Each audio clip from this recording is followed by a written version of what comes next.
City Profile of Gondar by Atsid Tajni, Mikas A Nejiwo, Misirat K Desta, Kumlaji Neta, Hon Mbale. The city of Gondar is situated in northwestern parts of Ethiopia, Amhara Regional State. It is at 123 n latitude and 370.28 e. Gondar is located at 727 kilometers from Addis Ababa, the capital city of Federal Government of Ethiopia, and 120 kilometers from Bahir Dar, the capital city of Amhara National Regional State. Gondar has a total area of 192.3 square kilometers with undulating mountainous topography. According to the 2007 National Population and Housing Census, Gondar consists of a total of 50,817 housing units. Gondar is the center of political and economic activities of the North Amhara region, and it is main city of the North Gondar Zone. The city is classified into 12 administrative sub-cites, which have their own legislative, executive and judiciary organs. Gondar has one of the largest urban populations in Ethiopia. According to the Central Statistics Agency, CSA, Population Projection, 2013, the population of Gondar was estimated to be 323,875 by 2015 and to be increased to 360,600 in 2017. Since Gondar is a major destination for urban-rural migrants in northwest Ethiopia, migration contributed to population growth in the city. Gondar is a major tourist and business hub in northwest Ethiopia. Among many tourist attraction sites of Gondar, Fasiledes Castles within the city and the Semen National Park, located 120 kilometers to the northwest of Gondar, can be found. The city earns a significant amount of money from hotel and tourism. Trade is also a key economic activity in Gondar. The city's success in trade is attributable to the surrounding areas, for instance, Metema and Humera, that produce cotton and sesame.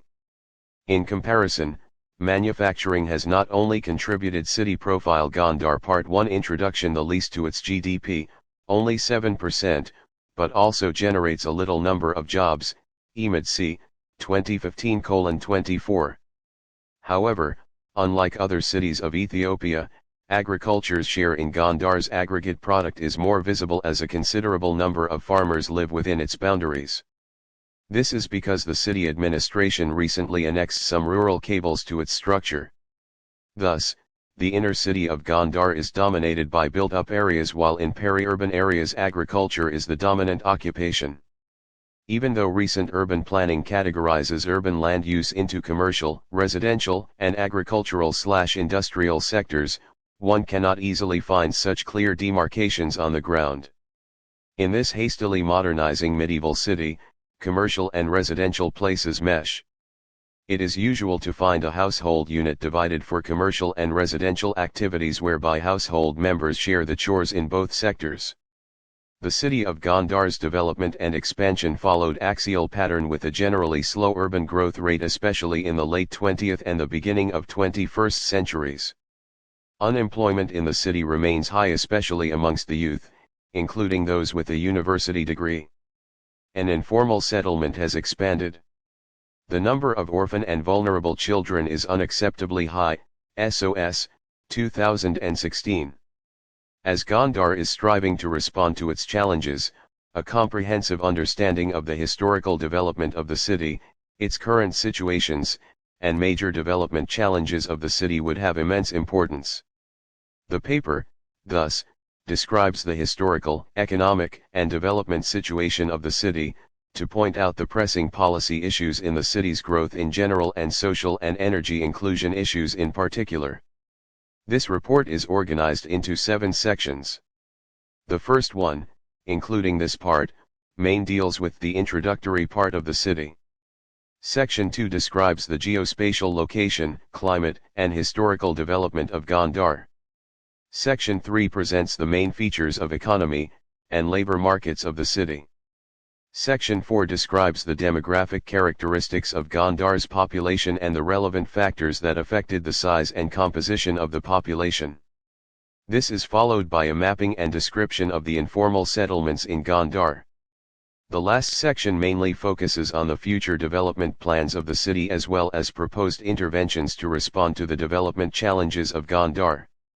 History and physical environment of Gondar. Historical development. Gondar is one of the few urban centers that still exist as attested by the available literature on the history of urbanization in Ethiopia. Although urbanization processes took place prior to the 20th century, most of the towns vanished due to geographical, political, and economic factors availed in the country.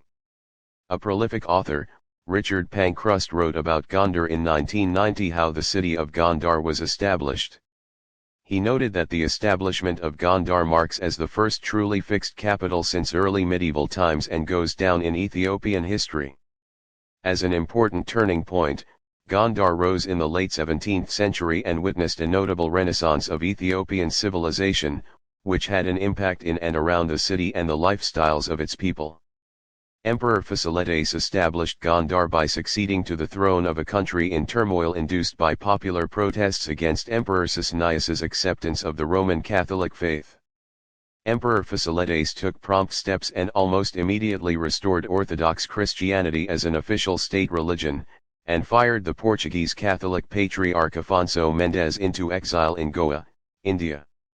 He followed a closed-door policy, which isolated Ethiopia for centuries to come.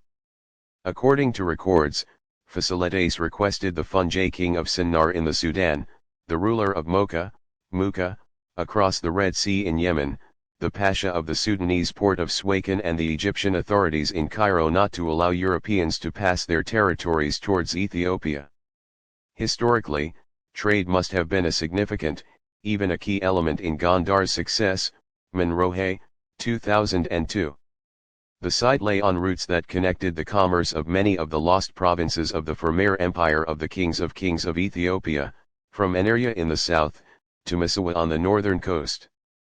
Gondar looked, to its misfortune at times, westwards towards the Sudan, the kingdom of the Fungi sultans centered at Sinnar, and so to the Nile trade. To the east, it traded as far as Yemen, where it linked into the international commerce directed towards Europe. Coffee from the south of Ethiopia went via Yemen to the Western world. It is worth noting that the period of Fasiledes was a shrunken empire in Ethiopia, and Gondar was reasonably accessible from all directions. In the fourth year of his reign, 1635-36, King Fasiledes fixed his residence at Gondar. Gondar was seemingly central to Christian kingdom of the time.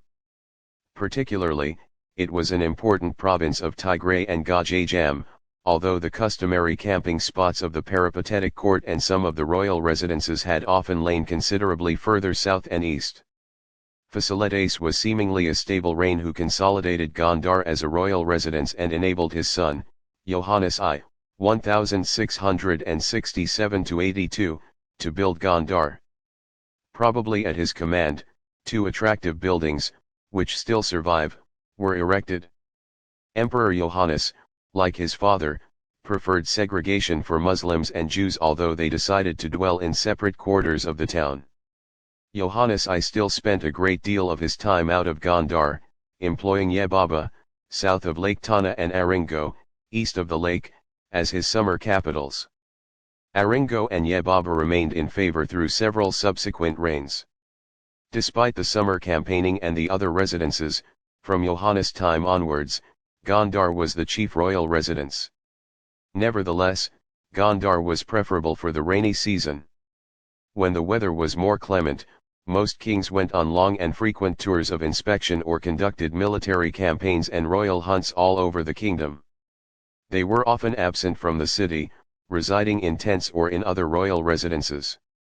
However, when Ieyasu I, 1682-1706, the third emperor, continued the building at Gondar, it firmly established the city as the imperial city. The emperor went regularly to and from his city of Gondar, to wars, synods, and to visit the churches on islands in Lake Tana. There, Shakla Manso became a favorite resort with a palace, church, and fortification in the Gondar style.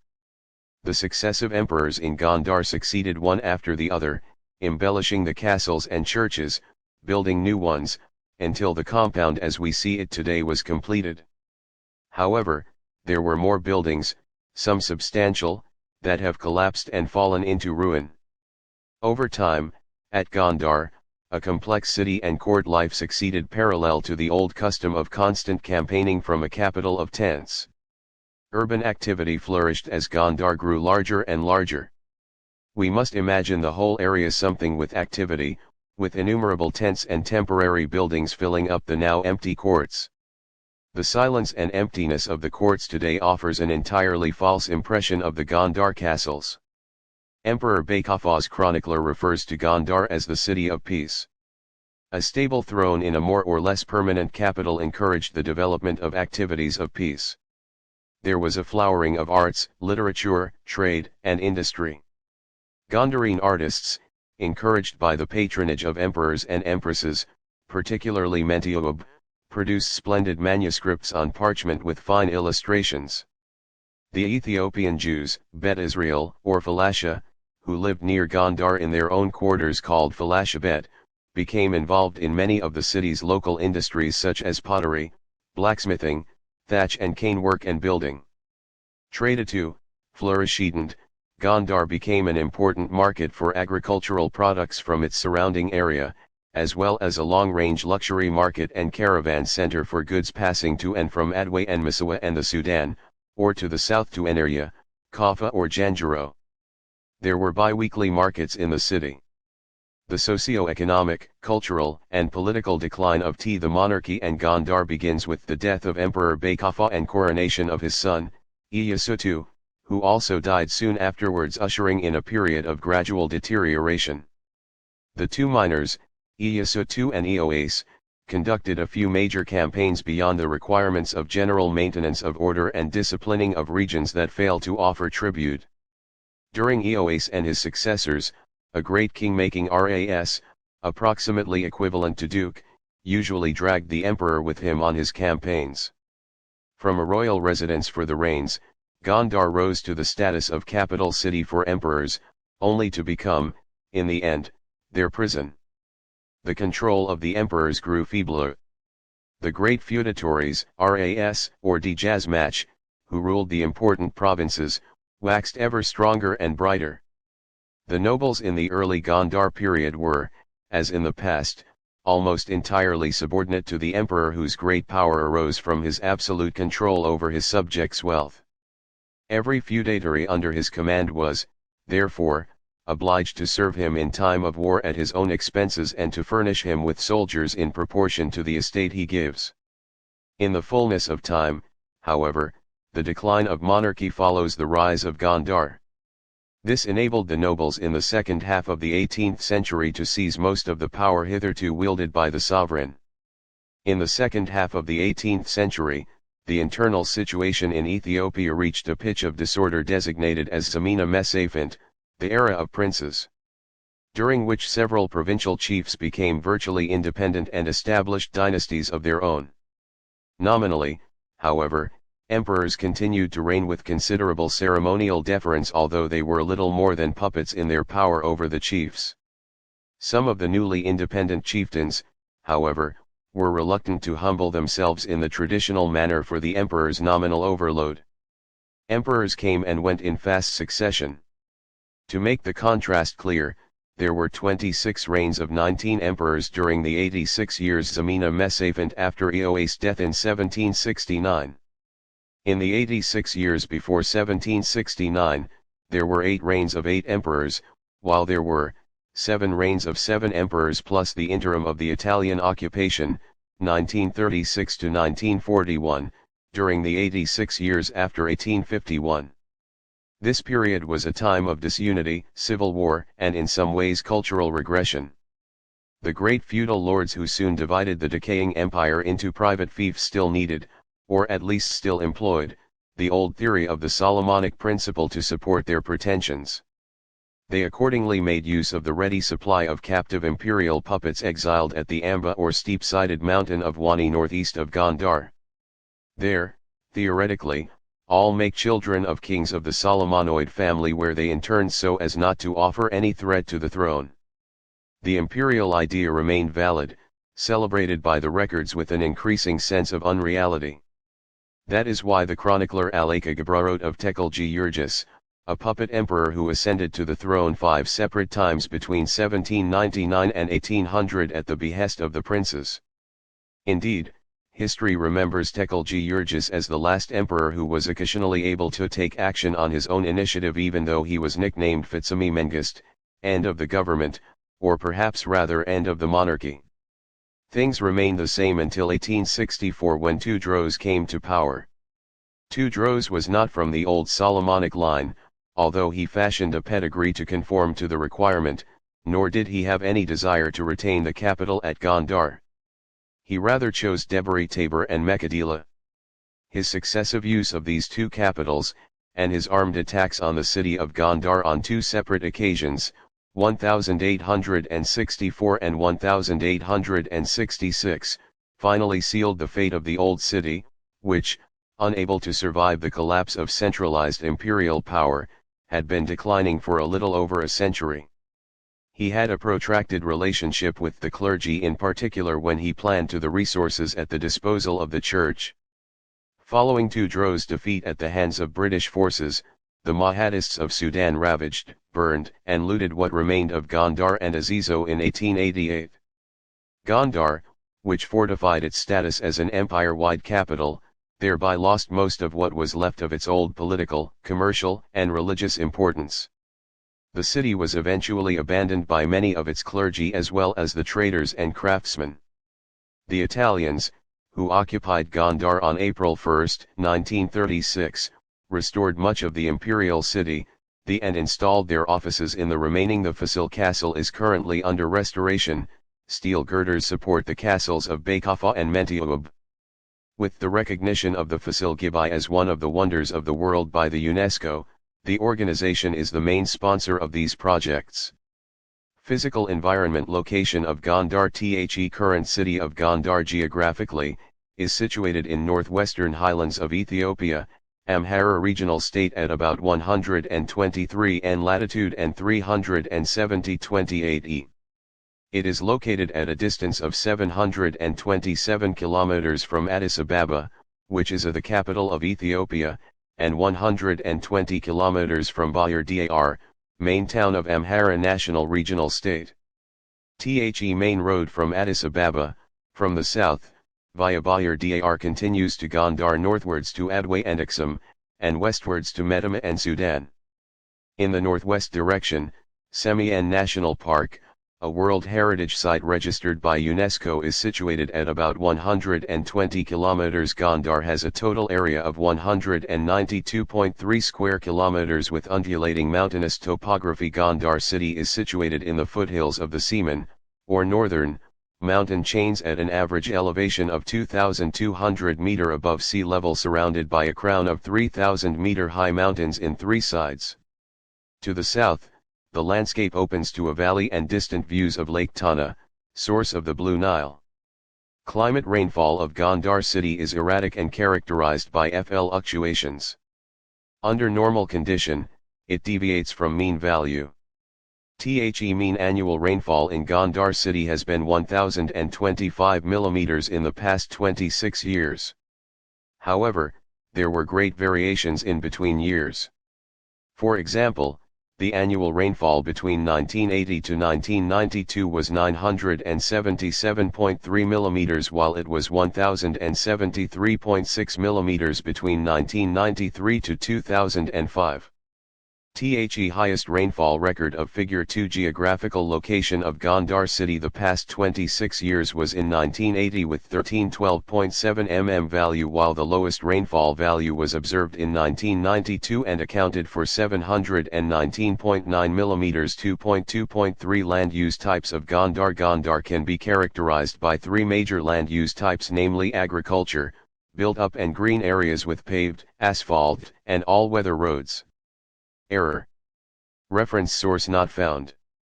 Below indicates that the inner city of Gondar is dominated by built-up areas, while in peri-urban areas, agriculture is dominant. Green areas are gradually diminishing while other land use types are expanding. Cassie et al., 2016.